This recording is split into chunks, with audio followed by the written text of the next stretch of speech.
Hi everyone, I'm Serhad Sarica. Today I'll give a brief talk on our study with Professor Zhang Shilo, namely expanding technology semantic network with qualitative relations to enhance reasoning capabilities. Um, First, I'll start with our motivation on why we expand the capabilities of our technology semantic network. Well, we have seen an increasing interest in the utilization of semantic networks in design process. We can notice the interest in engineering design papers published in major journals that we have.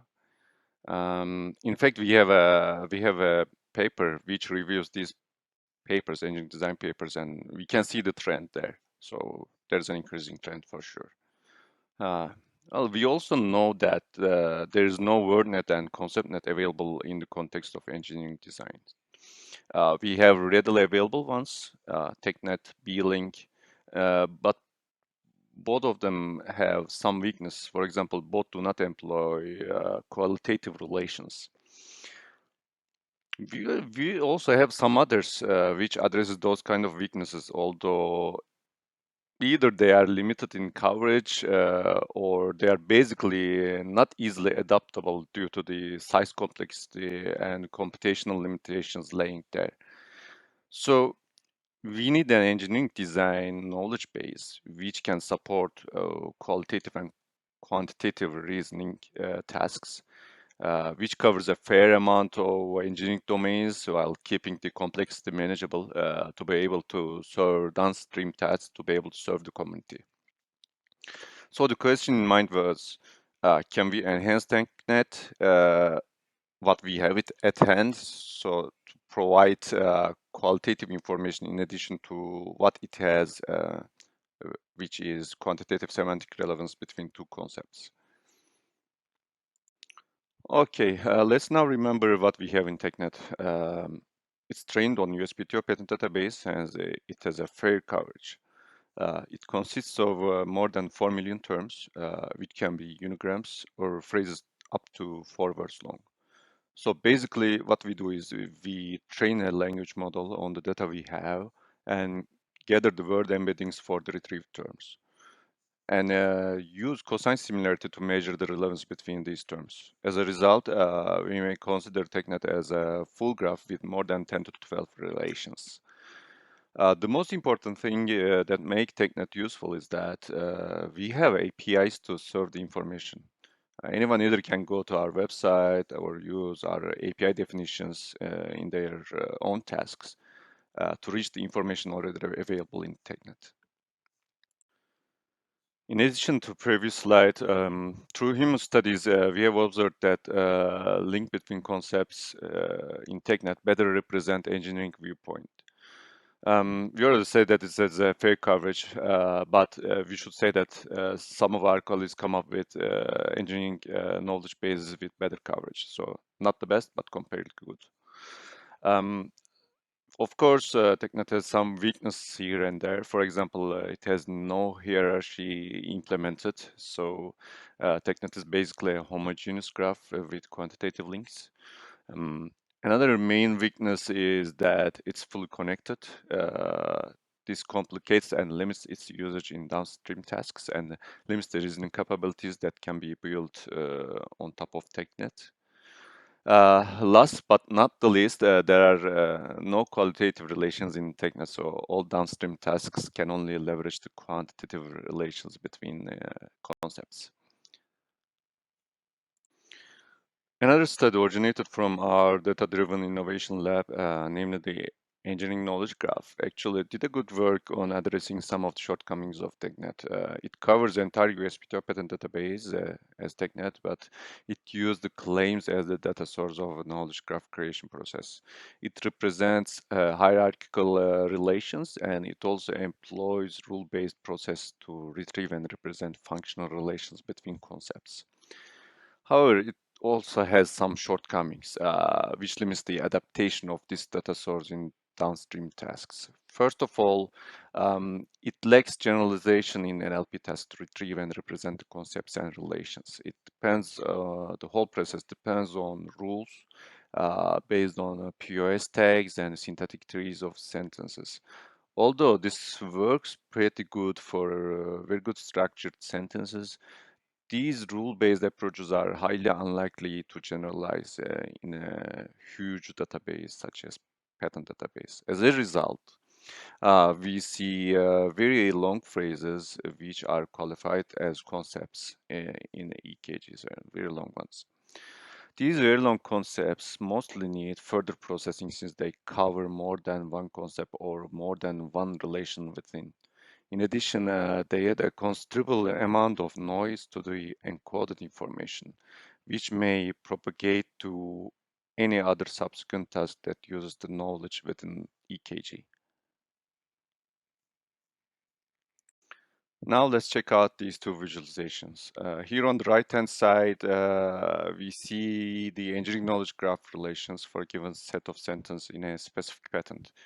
When we use the same patent claims as the input to our TechNet API, we get the left-hand side graph. The main difference is obvious. So the TechNet has only quantitative relations.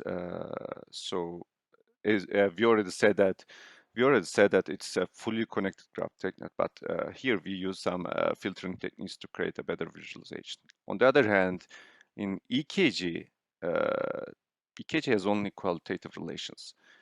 From technique graph here, we cannot say what is the exact relation between two terms. That's the main weakness. On the other hand, with EKG, it's hard to tell if these given relations are somewhat regular relations.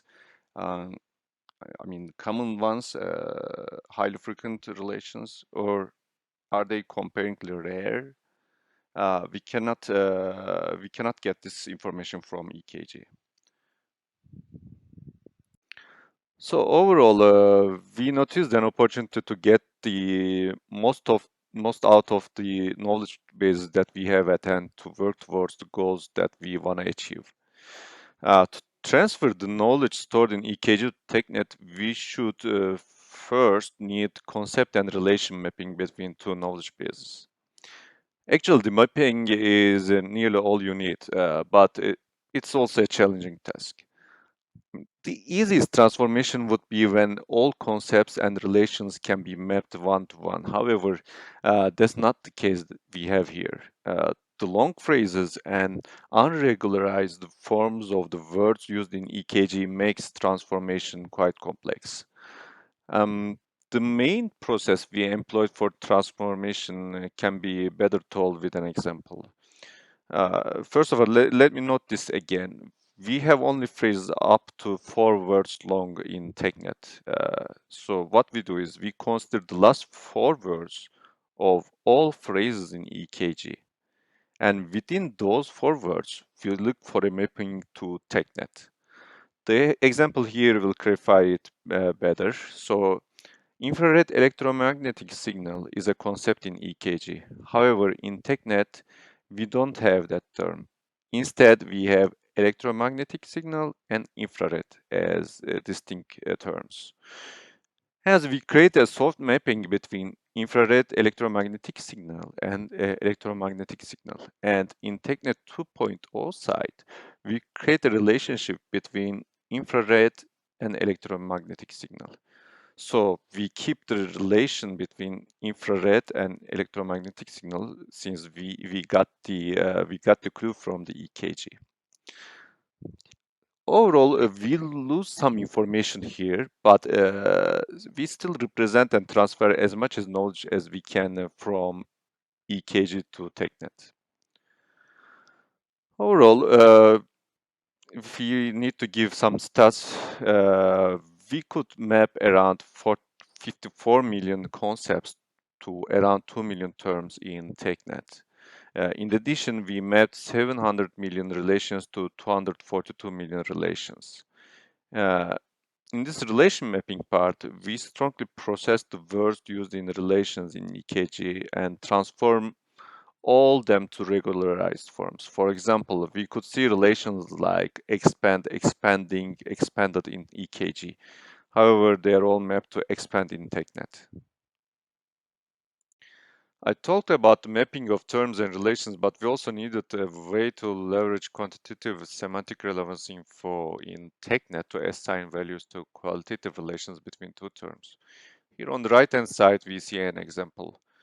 Since the semantic relevance in TechNet essentially reflects the likeliness of being two words in the context of each other, we decided to use average of the relevance between the two terms and their relevances to the relation term as the weight of the relation between these terms. You see a simple equation here which takes the average of the relevances in between the terms in this triplet. So that's how we do it. After all the mapping steps, we end up having a knowledge base of the same size with TechNet. However, in this new KB, we have around 240 million relations. It's around one third of the total number of relations of the EKG. However, if you notice, the number of relation types is quite limited considering EKG. So these discrepancies between two knowledge bases are originated from how they define a phrase. Very long phrases are very common in KG. However, in TechNet, we only have four long phrases because we employed stricter pre and post processing steps in the formation of phrases to reduce the noise. So while mapping, we might be losing some amount of information in the EKG side. While also removing, I believe we are also removing some amount of noise that's already there in EKG. However, we haven't measured the gain and loss originated from the transformation yet. One additional quality of the new KB we have is that we retain or transform the domain structure or hierarchy that is already available in the data source. For example, we use the patent database classification scheme to provide some hierarchical domain relations. Let's now check out a real example from TechNet 2.0. The blue nodes at the bottom left are from a patent in a class related to testing and measurement. On the other hand, red nodes on top are from a patent in a class related to shafts. These two patents are connected through the bulkhead term. In the previous version of TechNet, there wasn't any structure to retrieve such a subgraph. In addition, we can retrieve very specific relations, such as the terms connected to bulkhead through pressurized relations. So these nodes are given in with green colored nodes. Okay, let's go over it once more quickly. So we have an if structure. We try to keep a hierarchical structure as much as we can, depending on the data set we parse. I've already talked about this, so I'm not gonna spend more time on it. But why is it important? When we have a structure, it's way easier and efficient to run queries, such as in what other documents we have XYZ relations. Um, yeah, that's a very important quality. Another important new quality is that the TechNet is sparser now, hence it's way easier to use it in downstream tasks to design explainable applications on top of it, to employ it in design tasks such as ideation, where reasoning would be both easier for human beings and for computers as well. To sum up, I should underline once more that TechNet is complemented by EKG through this study to generate TechNet 2.0. Now we have qualitative relations in addition to quantitative relevance between terms. In addition to just qualitative relations, we retain a hierarchical structure as much as possible. This enables easy execution of complex queries and retrieval of analogies within the design space. Why is this important? Because together with the new structure and additional relations, they provide a better infrastructure to serve a wide range of needs in engineering design, especially data-driven design and other activities that require querying the design space and reasoning. From our literature review for this study and from our recent review papers, we've seen that there is quite an effort in engineering design towards the same direction we have. Maybe it's time to start an official inter-institute communications for this direction frequently share research ideas and outcomes and consolidate our research outcomes. Lately, I put a lot of thought on data adequacy. We all know we all know that more data does not mean that does not always mean that better or more capable systems. Uh, it's really important to have additional studies on what kind of data is useful, where to stop, how to use the data.